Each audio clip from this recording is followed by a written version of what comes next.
People, জনসাধারণের বাজেট। Thank you chairman.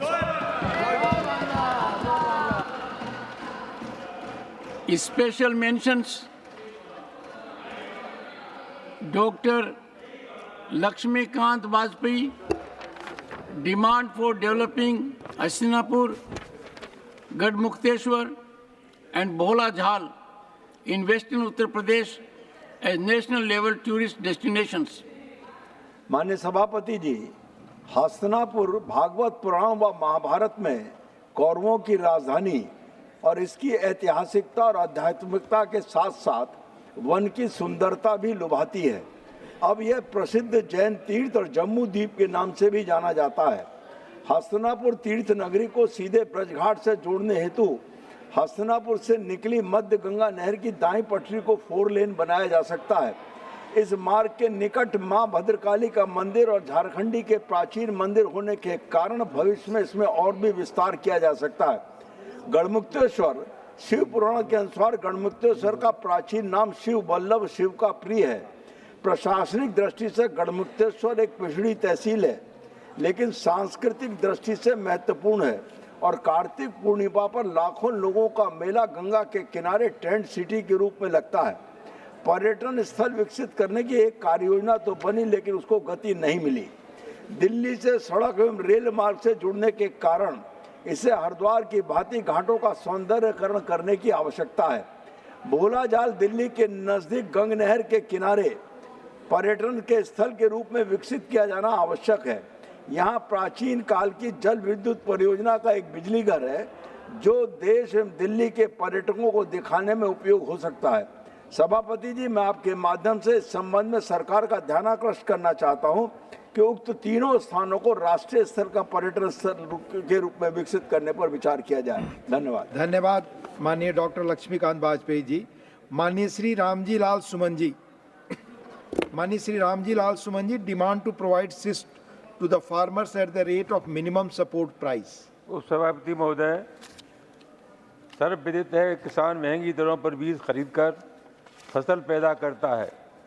सहकारी समितियां देश में सभी किसानों तक अपनी पहुंच बनाने में नाकाम रही हैं, जिसके कारण किसान बाजार से अत्यधिक गहरी दरों पर बीज खरीदने के लिए मजबूर है।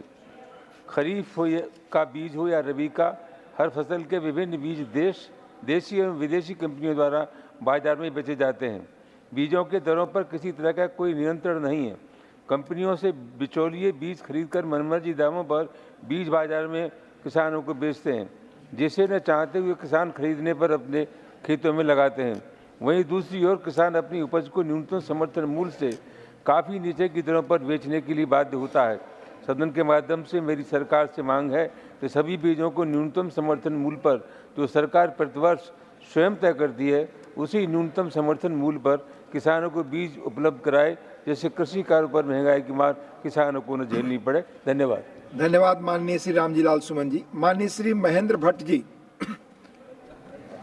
डिमांड फॉर इंक्लूजन ऑफ योग education in the central government education curriculum. महोदय, 21 जून योग दिवस के बाद योग शिक्षा के लिए शिक्षा के महत्व को पूरे विश्व ने जाना है।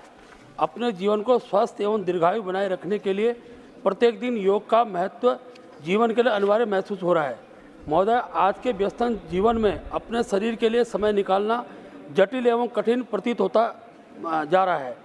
आदत में योग को लाना केवल विद्यार्थी जीवन की शिक्षा से ही संभव है।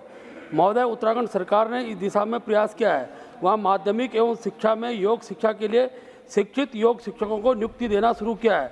महोदय, मैं केंद्र सरकार से भी अपेक्षा करता हूं कि भारत की इस धरोहर को युवा पीढ़ी के हृदय में लाने के लिए केंद्रीय शिक्षा में भी प्राथमिक से उच्च शिक्षा तक योग शिक्षा की अनिवार्यता को सुनिश्चित करने के प्रयास हों, जिससे हम अपनी इस पुरातन शिक्षा से विश्व को लाभ पहुंचा सकें।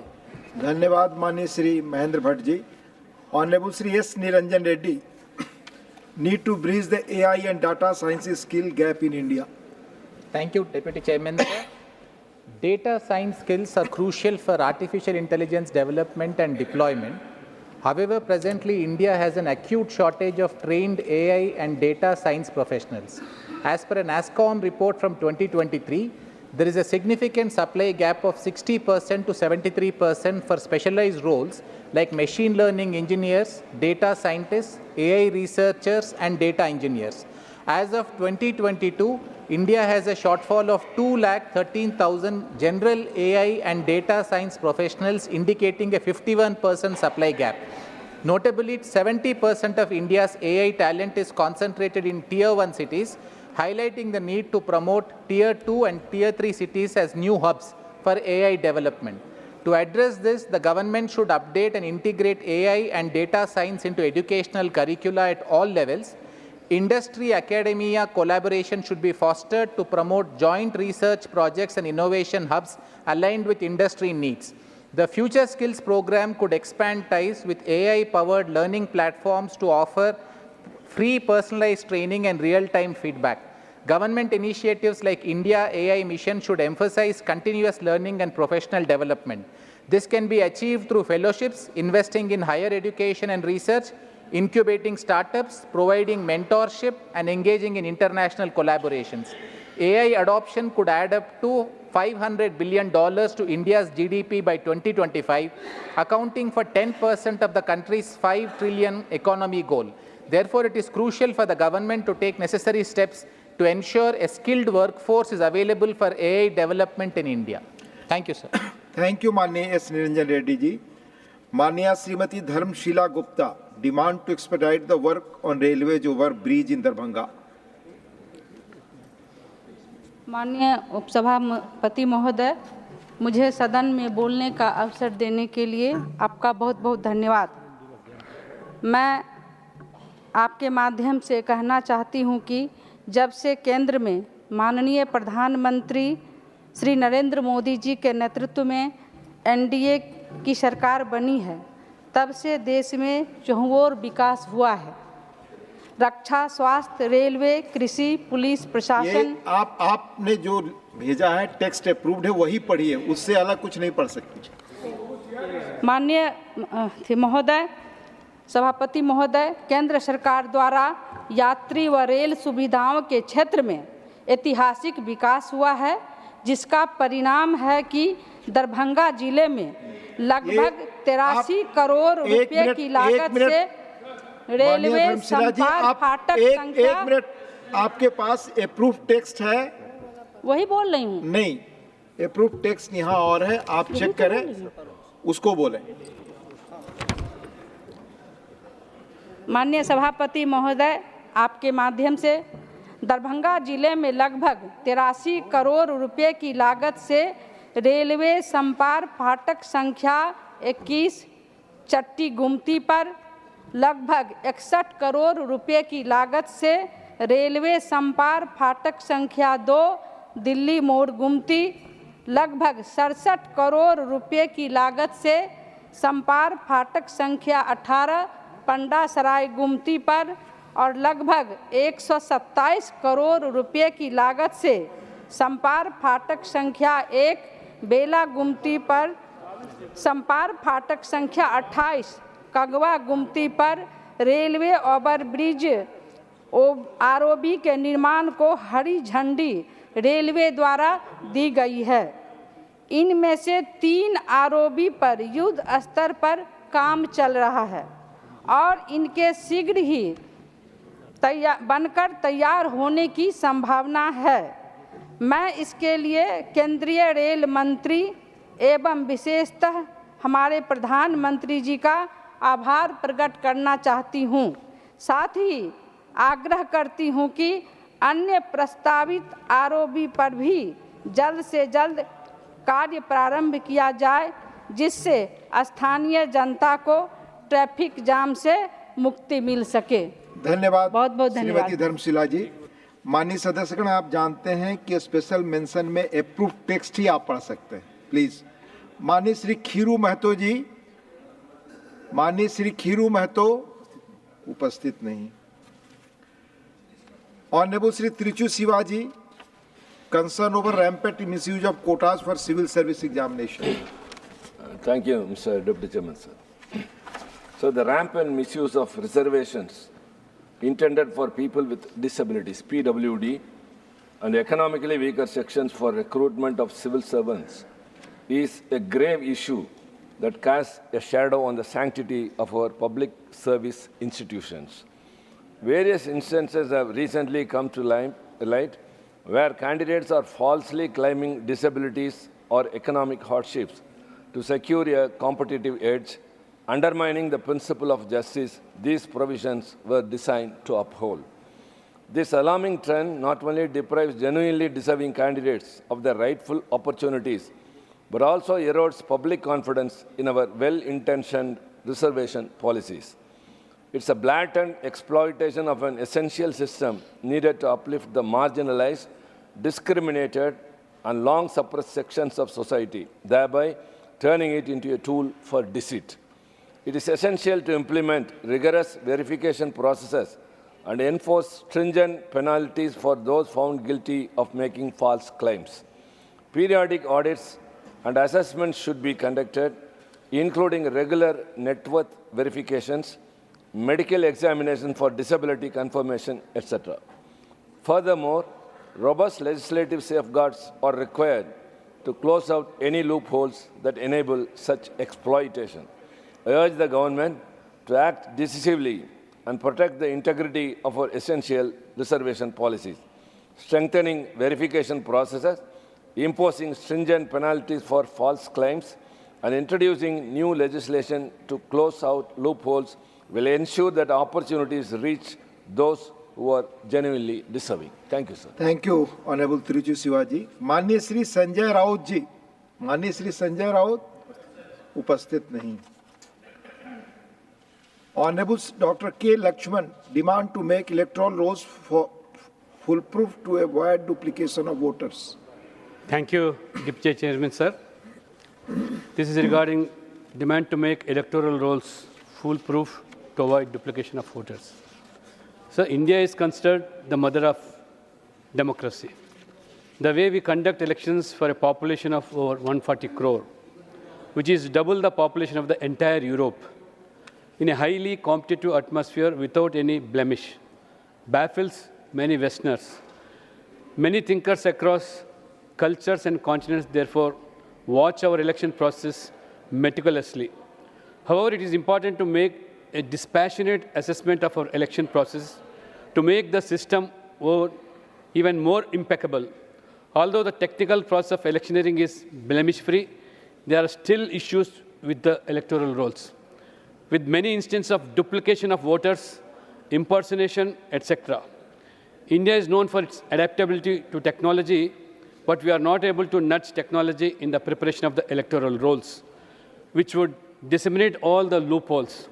One of the suggestions is to link the voter card with Aadhaar card, but Supreme Court judgment on this compels evolving alternate methods to enable such a protocol. Major airports have face recognition technology. Therefore, using technology to plug holes in the electoral rolls is under faster implementation in India. In a democratic polity, free and fair elections are critical, for which a foolproof electoral list is the prerequisite. The only to make electoral rolls foolproof is to link them to Aadhaar card or any other technology that makes duplication of voters' enrollment impossible. I urge from the government for a constitutional enactment that permits the use of technology in the preparation of voter lists, which will further enhance the respect of the whole world towards India. Thank you, sir. Thank you, Dr. K. Lakshman. माननीय श्री सतनाम सिंह संधू जी. बहुत बहुत धन्यवाद सभापति महोदय. सभापति महोदय, 5 नदियों के नाम पर बसा पंजाब श्री गुरु नानक देव जी की पावन धरती है. इसलिए मैं पंजाब की एक गंभीर समस्या की बात गुरु नानक देव जी के श्लोक से शुरू करना चाहूँगा. उन्होंने कहा है कि पवन गुरु पानी पिता माता धरत महत दिवस रात दोई दाए दाया खेले सगल जगत. इस श्लोक में उन्होंने पानी को पिता का दर्जा दिया है और हमारी आस्था के मुताबिक पानी को अमृत भी माना गया है. इस पवित्र नदियों में से एक नदी सतलुज पंजाब के साथ साथ राजस्थान की प्यास भी बुझाती है. लेकिन सतलुज की ट्रिब्यूटरी बुढ़ा नाला सतलुज से मिलने से पहले लुधियाना होकर जाती है, जहां उससे उद्योगों का जहरीला पानी मिलता है और जहरीले पदार्थों को बहा ले जाता है। इससे मालवा और राजस्थान के खेत जहरीले बन रहे हैं। इसे पीने वाले लोग, इनोसेंट लोग, मौत के मुंह में जा रहे हैं। पिछले 40 वर्षों में बुड्ढा नाले द्वारा उगाला गया जहर लोगों के लिए मौत लेकर आ रहा है। पंजाब के छोटे छोटे गांवों में हर साल कैंसर के 20 से अधिक मामले दर्ज हो रहे हैं। कुछ उल्लेखनीय क्षेत्रों में अबोहर शहर में सर्कुलर रोड और मुक्तसर जिले में पक्की टिब्बी गांव शामिल हैं। ये मामला कई सालों से लंबित है और इसका अब तक कोई प्रभावशाली समाधान नहीं मिला। मैं विनम्रता पूर्वक निवेदन करता हूं कि जल शक्ति मंत्रालय इसमें दखल देकर और जल संसाधन पर संसदीय समिति इस मामले का संज्ञान लेकर पंजाब और राजस्थान को कैंसर से बचाने के लिए उचित कदम उठाएं। इस विषय पर आपके अवलोकन के लिए मैं एक ज्ञापन भी दे रहा हूं। अप्रूव टेक्स्ट ही पढ़ना है। बहुत बहुत धन्यवाद। Thank you. माननीय Shri Chunilal Garasia ji, need for protection of tribal land and environment in Udaipur division of Rajasthan.